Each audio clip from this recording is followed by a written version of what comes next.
Yeah.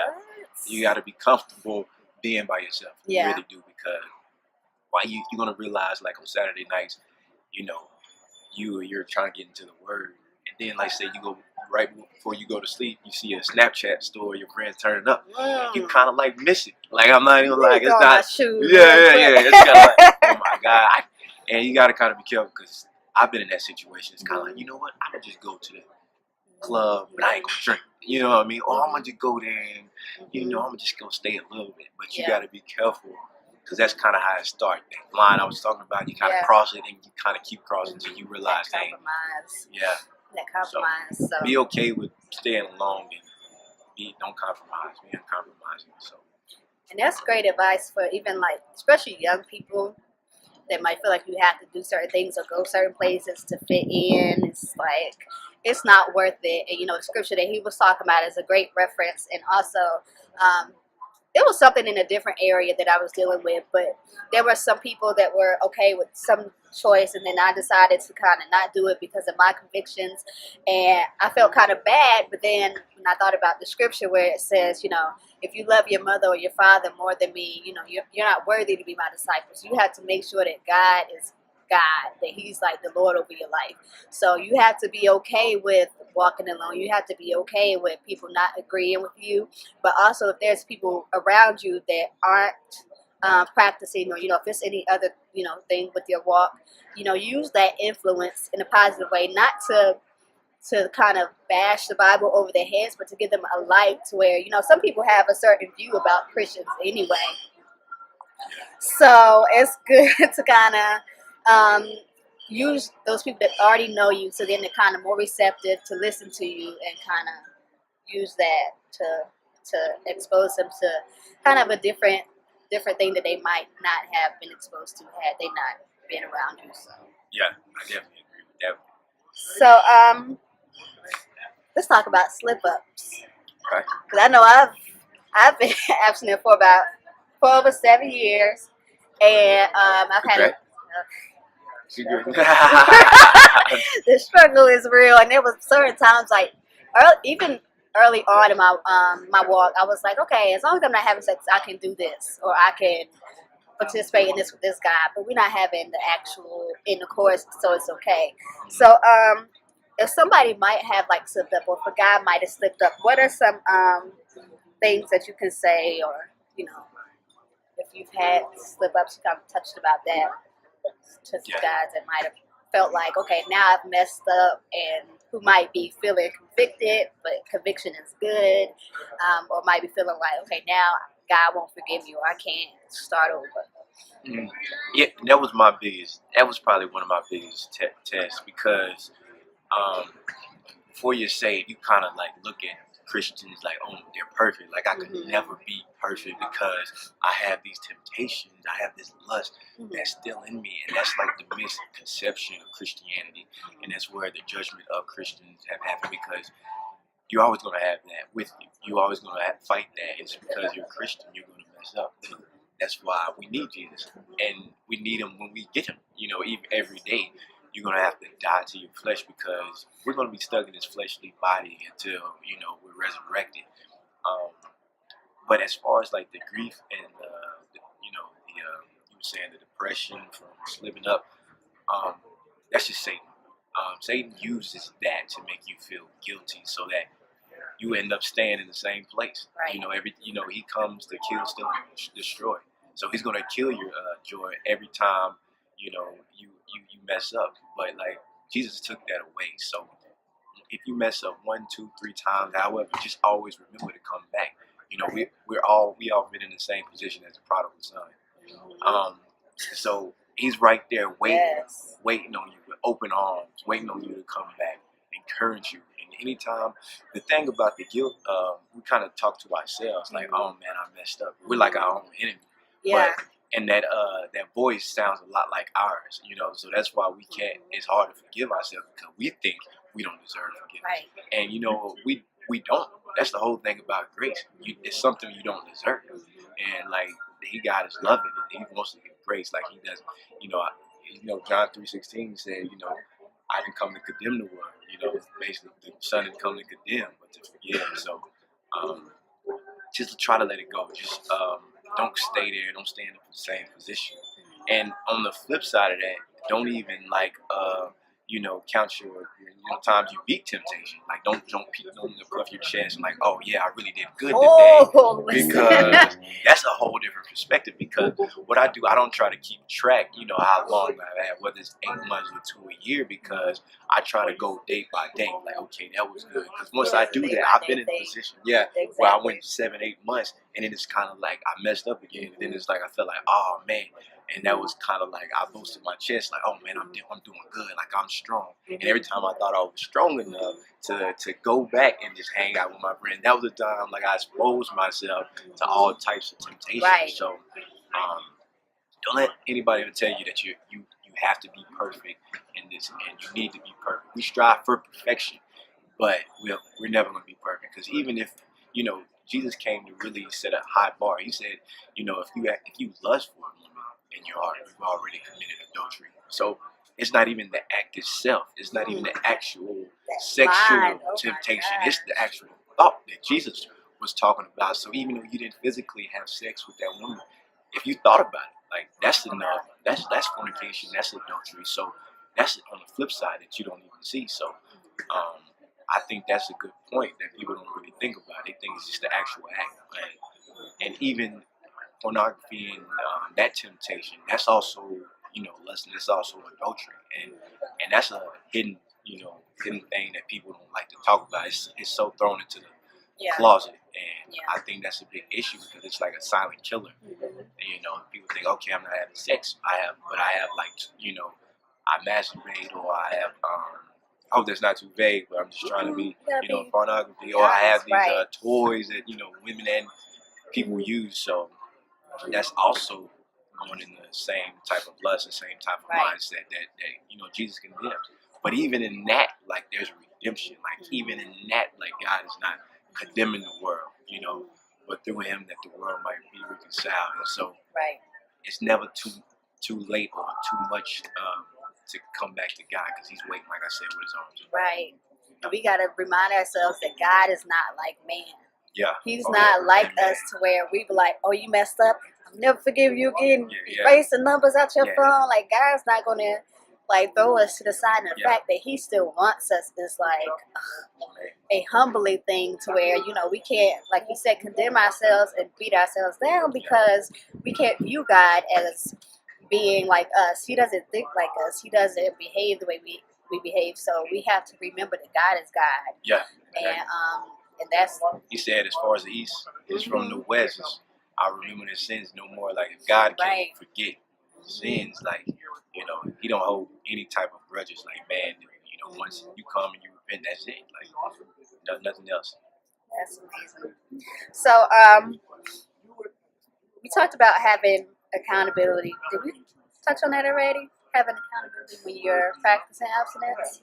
We kind of did. I think we talked about being in a relationship, because with another person, they have to be on the same page if you're going to walk this walk, because you're going to need accountability partners. Because sometimes I've been in a relationship where even though she might be strong, I'm having a weak day. You know what I mean? So if she's strong and I'm weak, I don't want to make her weak. Or if I'm strong and she's weak, it has to be like, okay, I'm pulling you up this day, but the next time I got to pull her up. Because if you got somebody that's always weak, and then one day you have a weak day, then that's already a disaster point. So that's why accountability is the most important thing, and it has to be set at the beginning. Right. If it's not set at the beginning, it's going to be hard. Now, I'm not saying you can eventually get it back. Say you're in a relationship and y'all have you've had sex with somebody, like, you want to know, okay, we've had sex, we messed up, how can we get back on track, or get on track for the first time? And the answer is like, you can. I mean, it's going to be hard, but you can. And that's just something that you have to be on the same page about. So you think I know it's probably answer my own question, but to have like mentors, as far as a male mentor, somebody that you can kind of reach out to, because like you said, we have those moments where you're weak, and it's like, sometimes maybe calling your girl is not the best thing to do, because she might be like, no, it's okay, and try to, kind of steer you in the direction you're not supposed to go. So do you have mentors and people that you reach out to that are able to kind of encourage you and kind of pull you back in when you feel like you're having those moments? And how important is that? And a mentor is very important. Accountability. I don't have many single mentors. Like all my mentors are already married, Mm-hmm. and so from their perspective, they show me how much better it is. They had sex outside of marriage, and now they're in a marriage, and they say how much better it is to wait, because you really see how sex was designed to be inside of a marriage, and how there's no guilt, there's no shame. Once you've had sex outside of marriage, you kind of like after sex, it's kind of like if you have a conscience, a godly conscience, you kind of feel that guilt and that shame. And so all my mentors said, how much not like that, and how much is so much different, and it's so much more joy and so much more peace when it actually happens like it's supposed to, and it's like inside of a marriage, it's like no guilt. So just hearing that type of stuff to answer your question kind of keeps you motivated. Man, it's not, I can eventually have sex, but it's going to be different. It's going to be more, Right. satisfaction. Right. So it's kind of like keeps you motivated. Right. And then, but on the flip side, like I was saying, you also have the world. It's kind of like you have the angel and the devil on the one shoulder. It's kind of like, oh yeah, that sounds good. All of that sounds really good, but what happens when I turn the TV on? Like, what happens when I hear that's my favorite song? Right. My favorite artist or anything. Or I see that girl, that man with no shirt on, with shirt on Instagram. So it's kind of like, so it's you have to have that place where you can go and talk to, and it's really good to have people that's struggling in the same spot that you're struggling with. You know what I'm saying? But that's like still trying to get it together, and that's what I've been successful in, not because I was strong, because I had people to keep lifting me up. Right. It's important. Yeah. Because, like we said, the struggle is real, and I know for me, like, it's usually the same time of day, like when it's late at night, and I'm just sitting there, like, when you in your own thoughts, like you said, with your mindset, even if you think stuff, you just think it, it'll activate about a million other things. And we kind of, even when you're practicing wait until marriage, it doesn't make the temptations easier.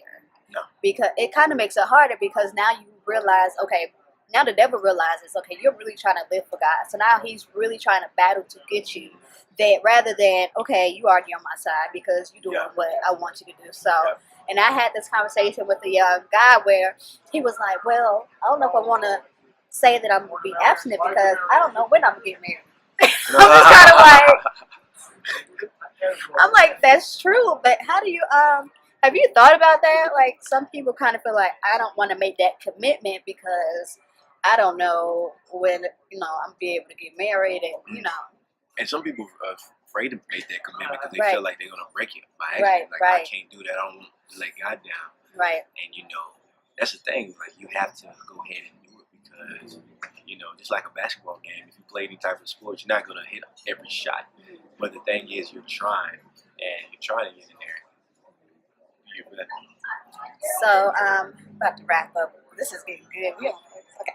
So, last question. So, if you could tell any young male out there who is on the fence about waiting, what would you tell them? Or someone who might have hiccups, or those who are like, I don't want to do it. Like, what's something that you would tell them? Man, I'm gonna tell them, like, I've been there. I've been the cool guy. I've been that popular guy before, and I tell you, man, all that's fleeting. And most of my friends, they have babies. I've seen, where, the soul ties, relationships have been broken up. Now they have a kid, but they're not together. You see the kid suffering. And I'm saying that couldn't happen when you're married. Divorce happens just as much. But I just seen it being so much unhealthy. We call them baby mamas. The baby mama drama, and just not even talking about like STDs and just like. But on the other side, it's just so much peace knowing that I'm in God's will. You know what I mean? I'm doing what He's wanting me to do. And honestly, I meant to say this earlier. Like, it felt like before I was saved, I didn't have that much temptation to have sex. It wasn't like a temptation. I don't know, just because I didn't have any conscience. I just did it, yeah. It's like the most temptation happened after, because now it became a real struggle.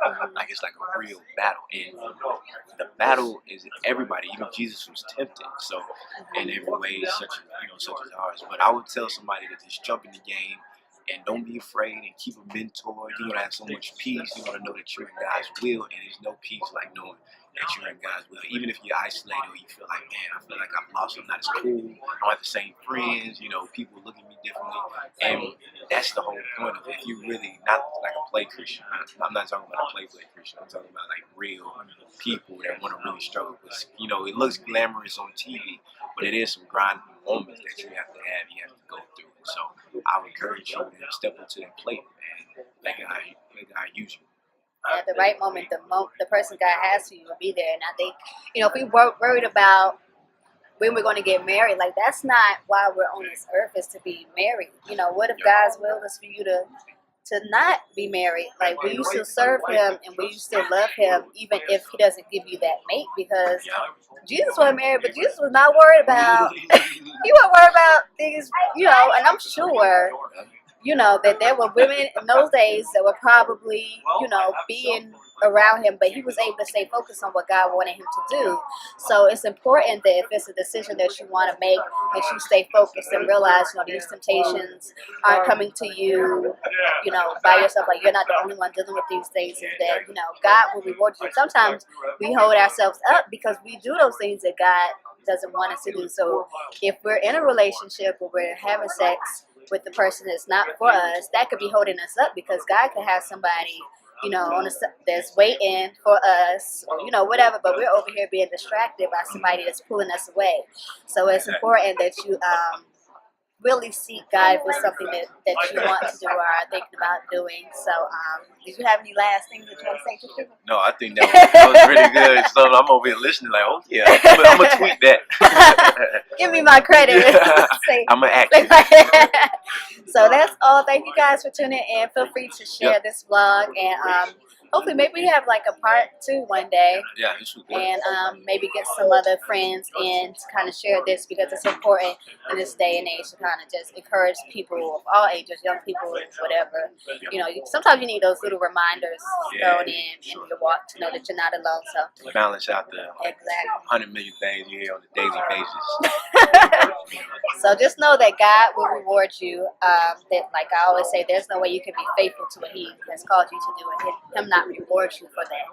So you guys, thank you for tuning in, and see you later.